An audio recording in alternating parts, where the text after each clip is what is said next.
Hello, I'm Justin. Welcome to another episode of Real Life TV. Today I'm going to talk about pronunciation and more specifically the American D sound. We are going to talk about words like better, words like water. Why do we pronounce the T in better as a D, as an American D? This is also called a soft D, fast D, flap T, or the T between two vowels, because it normally happens between two vowels. But it happens in many other situations too. So to start out, let's go back to those examples. In England or maybe some other countries, they might say water, but in the United States we say water. Better, they say better there sometimes. City in those countries, city.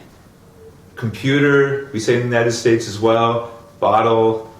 And there are some other words as well that have the LE sound. For example, I'm from a place called Seattle. I grew up learning how to say Seattle. My parents taught me that. This is the way everybody speaks in the Northwest United States, in the whole country actually. But when I travel, I have to say Seattle for people to understand me a lot of times because they're not used to the American way of pronouncing things. And it's like that in Canada too. But other words like that, another word is the Beatles. I don't say the Beatles, I say the Beatles. A really good tool I use to teach this to my students are the numbers. So for example, 1330. If you compare this to the way that some people might pronounce this in England, it sounds very similar and it's confusing for me sometimes when I hear this, especially in people that are learning English. So for example, 1330, they sound very similar. And if you're not paying attention, you can get them confused. So I teach 1330 because it separates them. It makes them much more distinct. So 1440, 1550, 1660, 1770, 1880, 1990. If you notice on all of these, the 10s, 30, 40, 50, 60, 70, 80, 90, that the T turns into a D. So that's a really clear example of this. Also, this happens when you have several words. For example, cat and mouse, when you put them together, an American would say cat and mouse. Cat and mouse. Another example of this would be a lot of. I say a lot of, or a lotta. Out of. Out of, or out of, out of.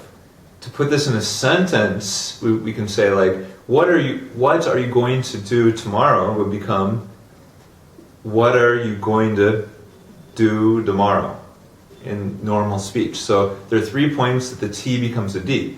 What are you going to do? And so this happens a lot when the word is preceded by an ing. I'm going to. So what are you going to do tomorrow? And the surprising word that receives this change is tomorrow. Tomorrow becomes the word tomorrow becomes tomorrow because you have the O on the end of do and the O after T, tomorrow. So it's between two vowels. So what are you going to do tomorrow? So that's a really interesting example. And one final example of this is the name Pete.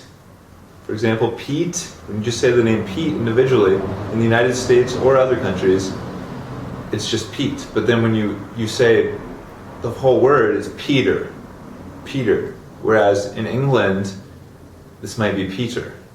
So this is connected speech. This is when we actually, we shorten the words, we shrink them, we link them, and we morph them. So this is the way we really speak. This is not informal. This is the standard American accent. It's the way we speak in a job interview as well as with friends. So pay attention to this. I really recommend that first you learn how to understand it, to hear it, to recognize it, because this will open you up to movies, music, TV shows, and it will help you really participate in English-speaking pop culture.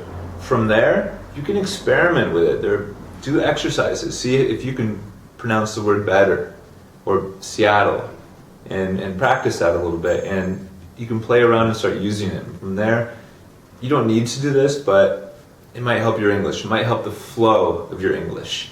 So that's today's lesson. I hope you enjoyed it.